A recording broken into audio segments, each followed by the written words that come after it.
जी, मैं doctor RP Singh Shri प्रीतम धाम दशमेश घाट charitable trust से महामंत्री हूं और यह श्री प्रीतम धाम दशमेश घाट चैरिटेबल ट्रस्ट की ओर से ये यमुना बचाओ हस्ताक्षर अभियान हम लोगों ने प्रारंभ किया 29 जून 2025 से लेकर के, और यह कार्यक्रम हमारा निरंतर 20 फरवरी 2028 तक जारी रहेगा, जिसका उद्देश्य है दिल्ली की जनता को जागरूक करे ताकि यमुना स्वच्छ, निर्मल, अविरल बहने के तत्व दर्शन को हम लोग आत्मसात कराने में कामयाब हो। 17 नवंबर 2024 में 26 दिसंबर 2024 तक हम लोगों ने 40 दिन 70 विधानसभा क्षेत्रों में यमुना बचाओ यात्रा प्रारंभ किया। उसी क्रम में अब हम लोग जो है यमुना बचाओ हस्ताक्षर अभियान जारी है हमारा। उसकी सफलता ये रही कि 2025 के चुनाव में भारतीय जनता पार्टी ने अपने घोषणा पत्र में यमुना को प्रमुखता से, यमुना स्वच्छता को प्रमुखता से लेने का काम किया और तमाम पार्टियों ने भी जो है यमुना के स्वच्छ करने के राह को अलापने का काम किया। हम ये मुहिम चला रहे हैं कि ना यमुना को गंदा करेंगे, ना करने देंगे।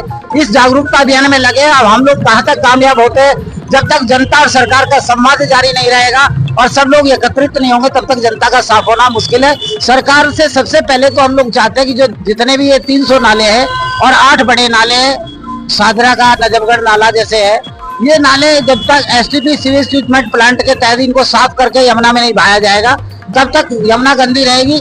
हम सबसे पहले चाहते हैं सरकार से कि यमुना के नालों का जो औद्योगिकरण का जो पानी आ रहा है उसको जो है साफ करे। तो हम यही कहना चाहेंगे कि हम लोग जो है जनता को संकल्पित कर रहे हैं कि हम लोग ये हस्ताक्षर करा रहे हैं जनता से कि हम लोग ना तो यमुना को गंदा करेंगे, ना करने देंगे, और हमारे 10 लोगों को इस जागरूकता अभियान से जोड़ने का काम करेंगे। और बाबा हरिदास जी द्वारा चलाया गया यमुना बचाओ अभियान का मैं सीनियर वाइस प्रेसिडेंट, मेरा नाम रजनीश शर्मा है।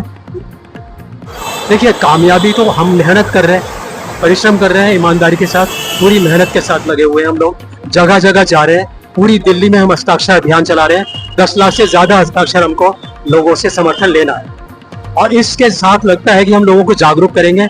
जब लोगों में जागरूकता आएगी, जनता में जागरूकता आएगी, तो ये अभियान जरूर सफल होगा। देखिए, जब कोई उद्देश्य ऐसा होता है जो जनता से जुड़ा होता है और उसके अंदर में ईमानदारी होती है और कोई ऐसा उद्देश्य नहीं होता है, उसके पीछे कोई स्वार्थ नहीं होता है, तो उसमें सफलता जरूर मिलती है। इसमें कोई स्वार्थ नहीं है, यमुना को साफ करने में बाबा हरिदास का कोई स्वार्थ नहीं। देखिए, आज तक जितने भी बड़े आंदोलन हुए हैं और जो सफल हुए हैं उसमें जनता का ही सहयोग से कामयाबी मिली है। बिना जनता के सहयोग की कोई कामयाबी नहीं मिल सकती। ऐसा है कि जितनी भी सरकारें आई है, बहुत सारी सरकारें नहीं आई हैं, कांग्रेस बीजेपी, एक बार बीच में आम आदमी पार्टी, सभी लोग ये कहते हैं, सबका मेन एजेंडा जब वो मैनिफेस्टो लागू करते हैं तो ये कहते हैं यमुना को साफ कर देंगे। अभी भी कहा गया है कि 3 साल के अंदर हम यमुना को साफ कर देंगे। साफ करने का किसी के पास भी कोई ऐसा प्रोजेक्ट और प्लान नहीं है कि वो यमुना को साफ कर पाएगा। ये ऐसा नहीं है कि घर में आरओ लगा लो और यमुना साफ हो गई। यमुना पर कोई आरओ नहीं लगाया जा सकता।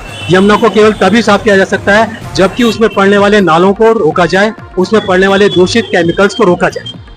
देखिए, मेरा सबसे बड़ा सवाल ये है कि वो लोग कौन हैं जो ऐसी योजनाएं बनाते हैं कि दिल्ली का सीवर यमुना में डाल दो। वो लोग कौन हैं? वो कौन से दिमाग काम करते हैं? वो कौन सी सरकारें हैं जो इस योजना को आगे लागू करने के लिए उन्हें परमिशन दे देती हैं? यदि उन लोगों को रोका जाए, उन लोगों के अंदर जागरूकता है कि हम नालों को नहीं डालेंगे यमुना में और इसका कोई और सॉल्यूशन निकालेंगे। मेरा एक सवाल और भी है, वो शहर जिनकी आबादी करोड़ से ज्यादा है और इससे भी ज्यादा है, वहाँ हर जगह नदियां नहीं बहती हैं, वहाँ का सीवर का जो मैनेजमेंट है वो किस तरह किया जाता है? वो नदियों में तो नहीं बहाते, वो अपना नाले बहाते गंगा तक तो नहीं लाते, वो नाले बहाते यमुना तक तो नहीं लाते, वो अपने आसपास ही उस सीवर का मैनेजमेंट करते हैं।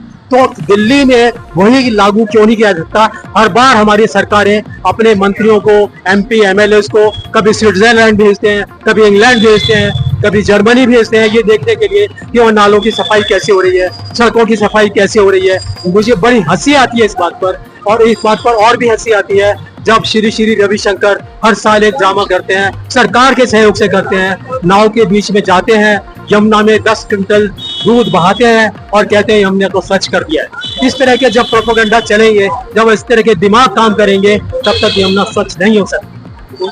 पब्लिक के लिए कोई मैसेज देना चाहेंगे आप? पब्लिक से मेरा हाथ जोड़कर निवेदन है कि वो सहयोग करें, इस कार्यक्रम को ज्यादा से ज्यादा सफल बनाने में आए। यदि पब्लिक सहयोग करेगी तो निश्चित रूप से यमुना ही नहीं पूरे देश को साफ किया जाए। मैं हरिदास बाबा यमुना बचाओ हस्ताक्षर अभियान का प्रमुख श्री प्रीतम धाम से माँ यमुना की पीड़ा को लेकर मैं सबके सामने आया हूँ। माँ यमुना इस समय इतनी यातनाएं सहन कर पा रही है जो हमारे जीवन में शायद हम लोग नहीं कर पाए। 438 नाले इसके अंदर छोटे बड़े गिरते हैं और यहाँ दुनिया के सारे राजदूत, प्रधानमंत्री, मुख्यमंत्री और सभी प्रकार के यहाँ पर नेता, अभिनेता, राष्ट्रपति जी हमारे बीच में रहती हैं। लेकिन क्या करें, दुर्भाग्य की बात यह है कि माँ यमुना पूरी दूरी के अंदर 2% माँ यमुना की हालत दयनीय हो गई है। माँ यमुना नहीं, पंचतत्व की रक्षा के लिए आप तैयार रहिए। अब युद्ध होगा तो जल के ऊपर होगा। ये जो भूकंप आ रहे हैं ये दिखा रहा है पंचतत्व के प्रभु दिखा रहा है कि मेरी हालत आपने कैसी कर दी। माँ पृथ्वी दिखा रही है कि मेरी हालत कैसे कर दी। क्या उम्मीद कर सकते हैं कि वो सरकारें जो विकास के नाम पे इतना सब विनाश कर रही हैं तो वो इसमें कुछ कर पाएंगी? देखिए पत्रकार महोदय, आरटी न्यूज साहब, मैं आपको स्पष्ट कह देता हूँ, जो भी सरकार बनती है कानून के लिए बनती है। और एक एमएलए एमपी जब आता है तो करोड़ों अरबों रुपए खर्च कर आता है। वो क्यों सोचेगा जमीन के बारे में, क्यों सोचेगा पंचतत्व के बारे में, क्यों सोचेगा यमुना के बारे में, क्यों सोचेगा पेड़ के बारे में, क्यों सोचेगा पर्यावरण के बारे में? वो अपना कार्य पहले करेगा, पैसा अपना खुद कमाएगा, उसके बाद अगर समय बचेगा तो सोचेगा ना। सिर्फ सोचेगा, करेगा नहीं। मैं प्रतिदिन 3 घंटे माँ यमुना 14 नंबर ठोकर गीता कॉलोनी शमशान घाट पर सुबह की बेला में मेरे यहाँ पर एक अनुष्ठान चल रहा है 10 साल से। एक पेड़ के नीचे, कोई छत नहीं है, कोई मूर्ति नहीं है, और बारिश हो, तूफान आए, बाढ़ आए, चलता रहता है। मैं आपको एक उम्मीद बताता हूँ कि कैसे होगा ये। हमारे मानवता के अंदर जन जागरण की कमी है। अगर जन जागरण इकट्ठा हो गया ना तो 438 नालों पर जब पब्लिक खड़ी होगी बुलडोजर लेकर, तब आनंद आएगा माँ यमुना को स्वच्छ निर्मल करने के लिए। किसने अधिकार दिया है हमारे सनातन धरोहर की, वेदों की वाणी को, आत्माओं को गंदा करने के लिए? आप सीवेज का पैसा लेते हैं, जल का पैसा लेते हैं, मकानों का पैसा लेते हैं, टैक्स का पैसा लेते हैं, तो माँ यमुना में डालने का किसने अधिकार दिया? और मैं आपके चैनल के माध्यम से बताता हूँ, विजयनगर से नाला आता है सादरा वाला, और हरियाणा से आता है नजफगढ़ का नाला, और ये 2 सरकारें भी मिलकर माँ यमुना को दिल्ली के अंदर गंदा कर रही हैं। इसके क्या दिल्ली सरकार ने उनके साथ में क्या बोलते हैं, समझौता कर रखा है? हम लोगों को बेवकूफ बनाया जा रहा है। इसी पानी को स्वच्छ निर्मल अविरल करने के नाम पर हम सबको बीमार करें, और इन्हीं नेताओं के जितने भी हॉस्पिटल है इन्हीं के तो है। ये क्यों नहीं प्लास्टिक बंद कर देते?